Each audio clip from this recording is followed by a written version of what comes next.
IPL के बाद अब इंटरनेशनल क्रिकेट में धूम धड़ाका होगा। भारतीय टीम पहली बार अपने ही घर में मेहमान होगा। आईपीएल अब समाप्त हो गया है।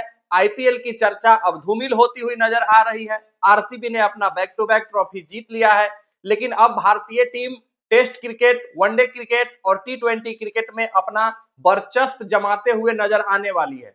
सबसे पहले अफगानिस्तान से एक टेस्ट मैच है, उसके बाद 3 वनडे है। 6 जून से 10 जून तक एक टेस्ट मैच खेला जाना है। लेकिन सबसे बड़ी बात इस टेस्ट मैच का है कि ये जो टेस्ट मैच है, ये है तो भारत में, न्यू चंडीगढ़ में ये टेस्ट मैच खेला जा रहा है भारत और अफगानिस्तान के बीच। लेकिन वो ग्राउंड भारतीय टीम का होम ग्राउंड नहीं है, वो अफगानिस्तान का होम ग्राउंड है। अफगानिस्तान को वो ग्राउंड दिया गया है कि आप इस पर खेलिए, आप इस पर क्रिकेट में आगे बढ़िए, हम आपका सपोर्ट करेंगे।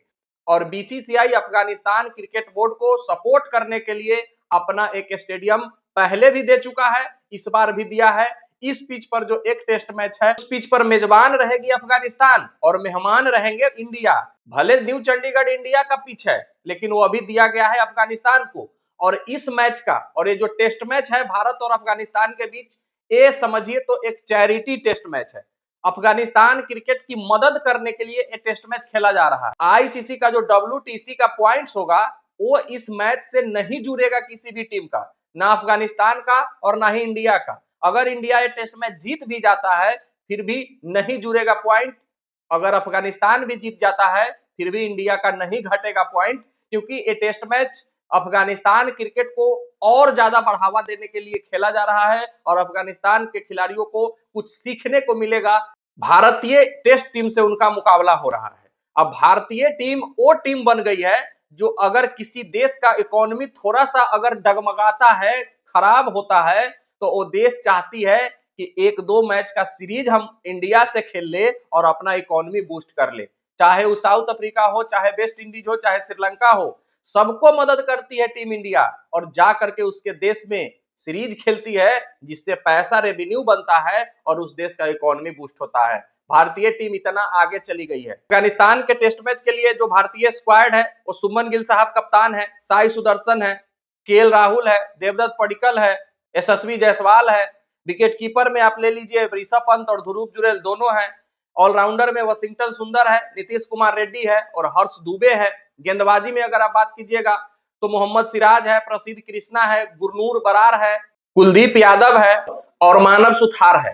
अब बहुत सारे लोग को ये बात हजम नहीं हो रहा है कि ये गुरनूर बरार आईपीएल में कहीं नहीं दिखे, मानव सुथार भी कहीं कोई खास परफॉर्मेंस नहीं दिए, तो फिर इन लोगों को चुना कैसे गया टीम इंडिया में।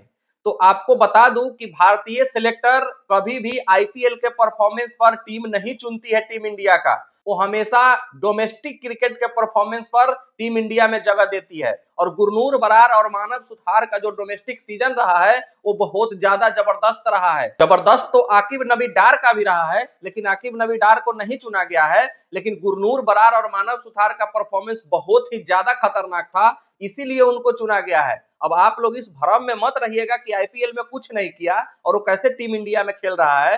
तो आईपीएल के परफॉर्मेंस पर टीम इंडिया में जगह भारतीय टीम नहीं देती है, इसीलिए भारतीय टीम इतना आगे है। और पाकिस्तान जगह देती है पीएसएल के परफॉर्मेंस पर, इसीलिए पाकिस्तान पीछे है। पाकिस्तान में क्या है कि अगर पीएसएल में कोई बंदा एक आध शतक जड़ दिया, कुछ अच्छे शॉट खेल दिया, उसको अगले सीरीज में पाकिस्तान टीम में डाल देगा।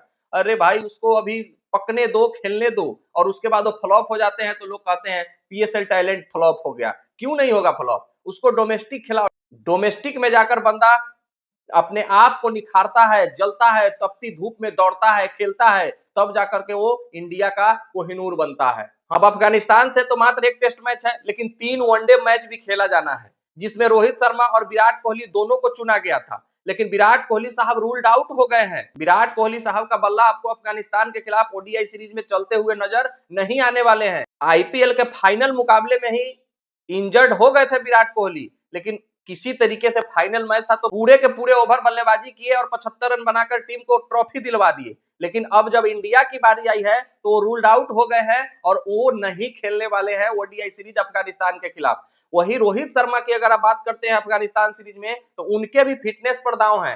टीम में तो चुने गए हैं, लेकिन उनके नाम के आगे स्टार लिखा हुआ है। स्टार का मतलब है कि अगर फिटनेस सही रहेगा तब ही खेलेंगे, अगर फिटनेस सही नहीं रहा रोहित शर्मा का अफगानिस्तान के खिलाफ तो रोहित शर्मा भी नहीं खेलेंगे और विराट कोहली तो रूल्ड आउट ही हो गए हैं। अब बहुत सारे लोग कह रहे थे कि 2027 का वर्ल्ड कप आसानी से खेल जाएंगे रोहित शर्मा विराट कोहली। अरे अच्छी बात है, खेलेंगे, लेकिन एक उम्र होता है, एक सीमा होता है जब आपको इंटरनेशनल क्रिकेट में फिटनेस बरकरार रखना पड़ता है। तो विराट कोहली का फिटनेस तो अभी तक तो ठीक था, ऐसे बहुत कम रूल्ड आउट होते हैं, लेकिन 2026 में ही वो रूल्ड आउट हो गए हैं और पता नहीं कब तक इंजरी से रिकवर कर पाएंगे। उसके बाद वो टीम में आते हैं, फॉर्म उनका कैसा रहता है, तब जाकर 2027 का वर्ल्ड कप वो खेलेंगे। भारतीय टीम अगले 10 महीनों में मतलब 2027 के आईपीएल से पहले 10 टेस्ट मैच खेलेगी, 20 वनडे मैच खेलेगी और 23 टी20 मैच खेलने वाली है, जिसमें सबसे बड़ा जो टूर होगा वो भारत का न्यूजीलैंड का होगा। न्यूजीलैंड में जाकर 5 वनडे, 5 टी20 मैच और 2 टेस्ट मैच न्यूजीलैंड से खेलना है।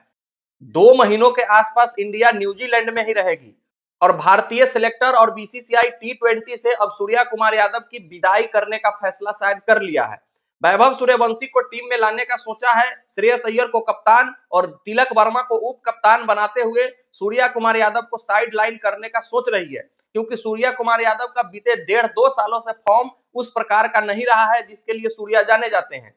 रोहित शर्मा 2024 के टी20 वर्ल्ड कप जीतकर संन्यास ले लिए थे और 2026 के टी20 वर्ल्ड कप जीतकर सूर्या कुमार यादव का भी शायद पत्ता अब साफ होने वाला है। बाकी वो तो वक्त बताएगा, क्या श्रेयस अय्यर को कप्तान बनाना चाहिए, आप लोग कमेंट करके जरूर बताइएगा। वैभव सूर्यवंशी को भारत का किंग विराट कोहली साहब ने आखिरकार क्या कहा था उस दिन जिस दिन आरसीबी ट्रॉफी जीती थी। भारत का कोहिनूर विराट कोहली साहब ने कहा था वैभव सूर्यवंशी को, इससे भी तुमको आगे जाना है। अभी तक जो यहाँ आए हो तुम अपने मेहनत के बदौलत आए हो, तुम अपने बिलीफ के बदौलत आए हो। लोग क्या कह रहे हैं, कैसे कह रहे हैं, उस सब तुमको नहीं सुनना है, बस मेहनत करते जाना है और आगे बढ़ते रहना है। एक बिहारी सब पर भारी, गेम खत्म। ये बात था विराट कोहली साहब का वैभव सूर्यवंशी के लिए, और एक उतना बड़ा लीजेंड एक बिहारी वैभव सूर्यवंशी के बारे में अगर ऐसा बात कह रहा है तो ये बहुत बड़ी बात है। बिहार का नाम सुनहरे अक्षरों में अगर कोई लिखा है तो वैभव सूर्यवंशी ने लिखा है। इससे पहले महेंद्र सिंह धोनी का बिहार से लोग लेकर जोड़ते थे कि धोनी बिहार से है, लेकिन धोनी तो झारखंड से है ना। वो अलग बात है कि बिहार और झारखंड पहले एक ही था, लेकिन फिर भी धोनी का नाम अगर आता है तो रांची आता है, बिहार नहीं आता है। बिहार से प्रॉपर अगर बात कीजिएगा तो ईशान किशन है, बिहार से प्रॉपर मुकेश कुमार है, बिहार से प्रॉपर आकाशदीप है, अनुकूल रॉय है, और इन सबसे ऊपर वैभव सूर्यवंशी है जो अपने बल्लेबाजी के गर्जन के बदौलत पूरे विश्व में बिहार का नाम रोशन कर दिया है और डंका बजा दिया है बिहार का।